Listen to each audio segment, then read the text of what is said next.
Hello everyone, welcome to my castle of mind. But before we start, I have a question that I will ask you at the end of the video. Alright, let's continue.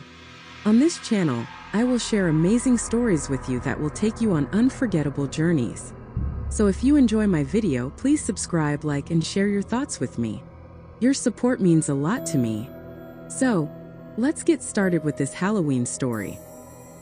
In an ancient and mythical land, where towering mountains and dense forests stood like walls of stone and sky-reaching trees surrounding the cities, on a cold and dark night, a black elf stole from a house in a large and old city. After obtaining his loot, he mounted his swift black horse and fled the city at great speed. The night air was still and heavy, but before he could leave the city behind entirely, a fierce storm emerged out of nowhere.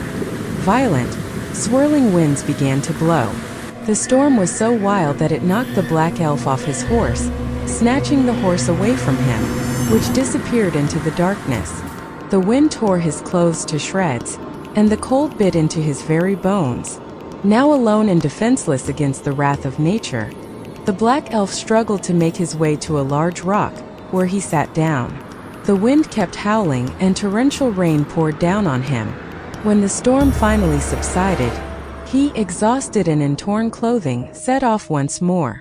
The path led the black elf to a mountain. With wounded hands and heavy breaths, he climbed the mountain. But he was so fatigued that as he descended, he lost his balance and tumbled down the slope. His body cried out in pain, covered in deep wounds. He lay there for a long time, whispering under his breath, "Why won't the morning come? Curse this night." With agonizing effort, he stood up and, trembling with pain, continued on his way. Suddenly, he saw the sun rising behind the clouds. The gentle light of dawn bathed him and illuminated the plains ahead. But as soon as the sun rose fully, the black elf suddenly realized he was standing before the gates of the same city he had stolen from.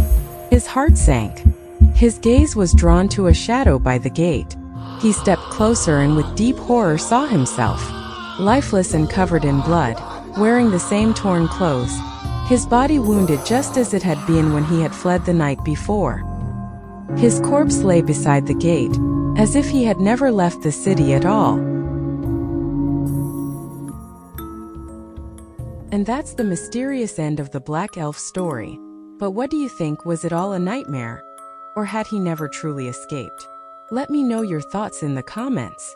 And as always, don't forget to like, subscribe, and hit the bell for more dark and mysterious stories. See you in the next one.